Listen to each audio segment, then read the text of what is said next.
यहाँ एकत्रित हुए हैं।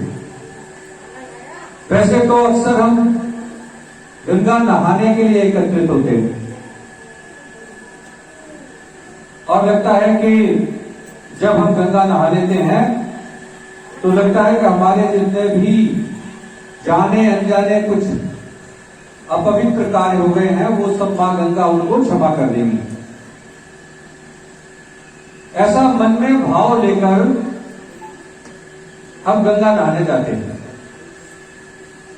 और ऐसा मन में भाव लेकर जाते हैं कि मां गंगा हमारे पूरे परिवार की रक्षा करेंगी, सुरक्षा करेंगी, हमारे मन की इच्छाओं को, आकांक्षाओं को पूरा करेंगी। बड़े भाव से जाते हैं। लेकिन मां गंगा जब नहाने हम जाते हैं तो हमको ये पता है कि गंगा नहाने जाने के लिए भी कुछ शर्तें हैं जो हमारे ऋषियों ने, महर्षियों ने, हमारे पवित्र ग्रंथों ने हमें दिए हैं। लेकिन हमने कभी ये जानने की कोशिश नहीं की कि गंगा नहाने के लिए जो संहिता बनी है, जो आचार संहिता हमारे ऋषियों ने दी है, वो क्या है। तो आज हम चर्चा करेंगे मां गंगा की और मां गंगा के उस स्वरूप की चर्चा करेंगे जिसके लिए हमारे मन में इतनी श्रद्धा है, इतना विश्वास है कि हम यह मानते हैं कि उसके दर्शन मात्र से ही हमारे सभी पापों का क्षय हो जाता है। तो उसके लिए हमारे ऋषियों ने एक आचार संहिता बनाई और आचार संहिता यह थी कि गंगा नहाने जाने से पहले आपको इन शर्तों का पालन करना पड़ेगा। और वो शर्तें क्या थी? वो शर्तें ये थी कि कोई भी गंगा नहाने जाएगा तो अपने घर से नहाकर जाएगा।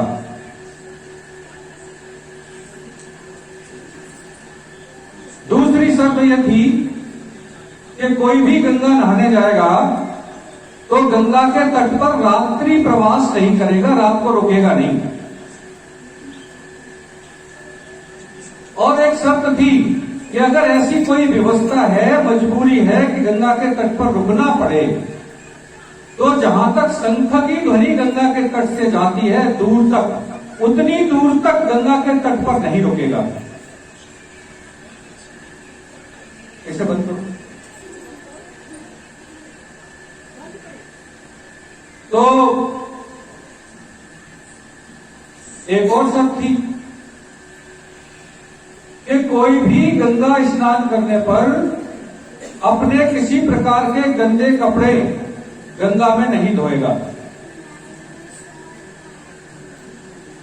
एक और शर्त थी कि गंगा के 500 मीटर दूर पर कोई भी मलमूत्र त्याग नहीं करेगा। एक और शर्त थी गंगा तट पर स्नान करते समय भी सबसे पहले शरीर के किस अंग को गंगा के जल के अंदर स्पर्श कराएगा। और एक शर्त थी गंगा नहाने जाने के लिए घर से दूध, तांबे के सिक्के गंगा जल में छोड़ने के लिए ले जाएंगे। इतने सारे प्रावधानों के बाद गंगा नहाने जाएंगे। अब यह सब क्यों तय किया हमारे ऋषियों ने? हमारे ऋषियों ने इसलिए तय किया कि हमें गंगा को धरती पर लाने में सैकड़ों वर्ष लगे। आपको पता है गंगा धरती पर आई कैसे? आपने कथा पढ़ी होगी। कितने लोगों ने गंगा को धरती पर लाने की कथा पढ़ी? जरा हाथ उठाइए। चलिए, आधे लोगों ने तो पढ़ी है।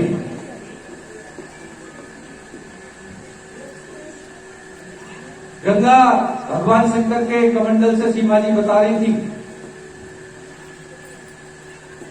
भगवान ब्रह्मा के कमंडल से भगवान शंकर की जटाओं में आई और भगवान शंकर की जटाओं से एक जटा उन्होंने खोल दी और फिर वो चलकर धरती पर आ गई।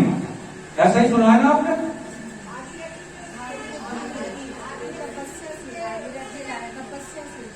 अच्छा, एक चीज इन्होंने जोड़ा, भागीरथ जी ने तपस्या की इसलिए वो भगवान शंकर ने एक लट खोल दी।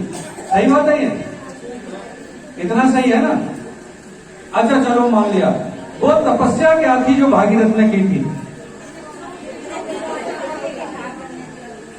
अपने पुरखों को तारने के लिए भागीरथ ने तपस्या की। क्या भागीरथ से पहले भी किसी ने तपस्या की गंगा को धरती पर लाने के लिए? एक एक करके बोलिए जरा, से पहले किसी ने तपस्या की क्या? यही पड़ा है।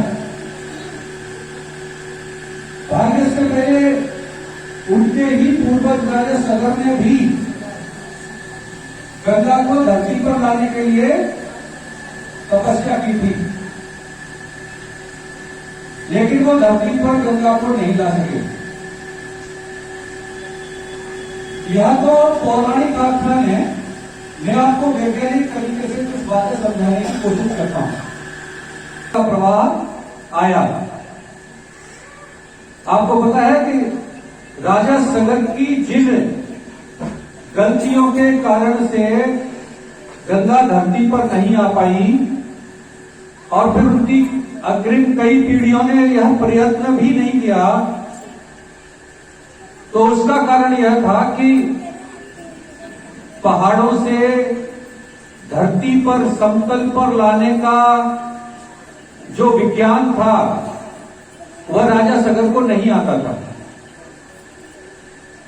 और भागीरथ ने सबसे पहले उस टेक्नोलॉजी को सीखा जिसको हम तपस्या कहते हैं, कि हिमालय पर्वत से गंगा को समतल पर लाया कैसे जा सकता है।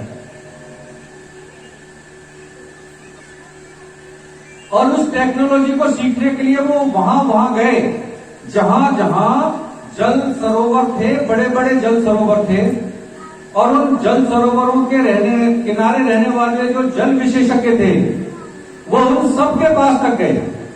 और आप जहां बैठे हैं इस स्थान पर भी वो यहां पर भी जल का वो विज्ञान सीखने आए, इसीलिए यहां पर भागीरथ की गुफा है और कछला पर भागीरथ के नाम का घाट बनाने वाले हैं, ऐसा है ना?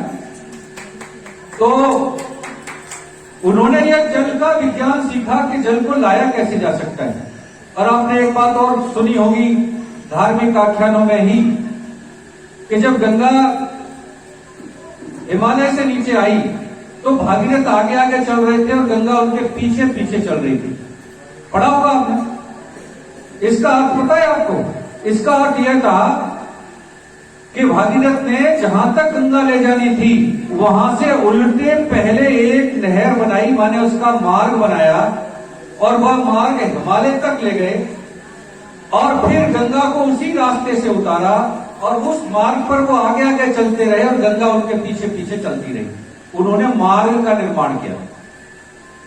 और आपको बताऊं, यह जो प्रसंग आया है कि एक लट शंकर भगवान ने खोली अपनी, केवल एक, इसका अर्थ समझ में आ रहा है? इसका अर्थ यह था कि इतना छोटे से छोटा मार्ग बनाया उन्होंने पहाड़ से गंगा का, ताकि बड़े वेग से गंगा अगर आई तो सब कुछ बहा ले जाएगी, इसलिए बहुत छोटा सा रास्ता बनाया था। उस छोटे से रास्ते से धरती पर समतल पर हिमालय से गंगा को भागीरथ ने उतारा।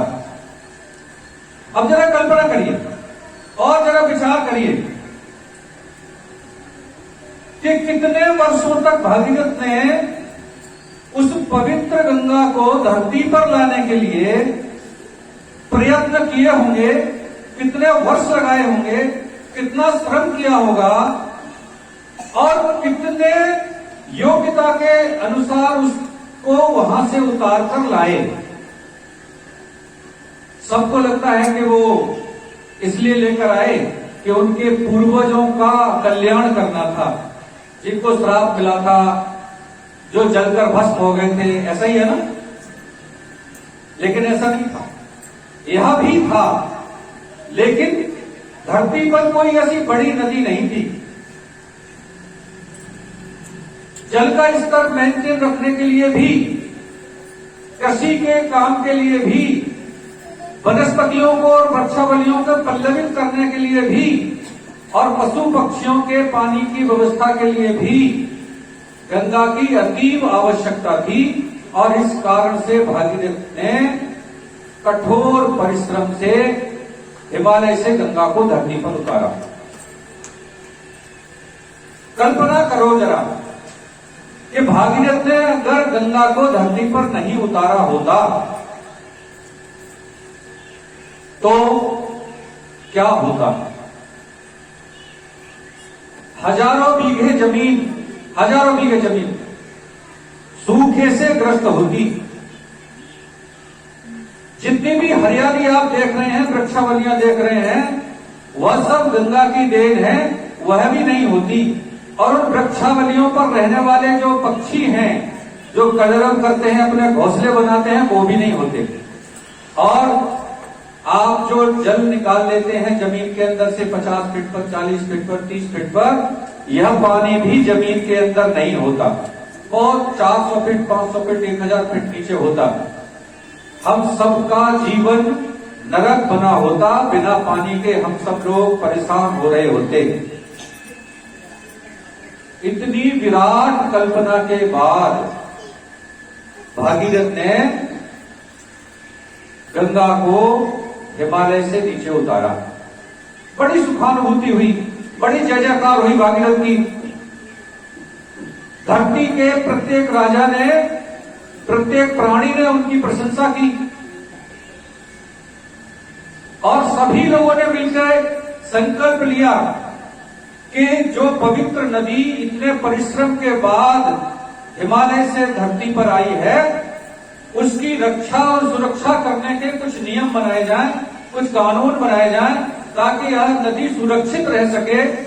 और इसके लिए हमारे ऋषियों ने बड़ा चिंतन किया, और चिंतन करने के बाद यह तय किया कि गंगा जहां जहां से होकर निकलेगी, वहां वहां पवित्र तीर्थों का निर्माण किया जाए, और वह पवित्र तीर्थों पर आने जाने वाले लोगों की व्यवस्था की जाए, और वो लोग आकर प्रत्यक्ष रूप से अपनी आंखों से अपनी पवित्र नदी को देखें, और उसकी सुरक्षा की व्यवस्था पीढ़ियों दर पीढ़ियों करते रहें। इसलिए हमारे ऋषियों ने गंगा के तट पर आने वाले प्रमुख स्थानों को तीर्थ स्थान का दर्जा दिया, तीर्थ स्थान घोषित किया, और कहा कि मां गंगा के दर्शन और स्नान करने के लिए पूरा समाज आएगा, और स्नान करते समय इसकी पवित्रता का ध्यान रखेगा, और पवित्रता के ध्यान रखने के साथ साथ यदि नदी में किसी प्रकार का कोई प्रदूषण हो रहा है तो उसे रोकने के लिए प्रयत्न करेगा, उसमें दूध चढ़ाएगा, तांबे के सिक्के चढ़ाएगा, अन्य।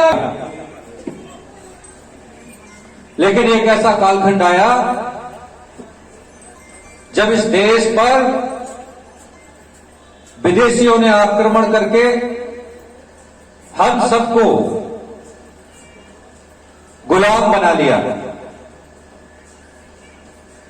और आपको पता है कि हम कितने सालों तक गुलाम रहे हैं? बता सकते हैं? कोई भी हाथ उठा के बताओ कि हम कितने सालों तक गुलाम रहे हैं?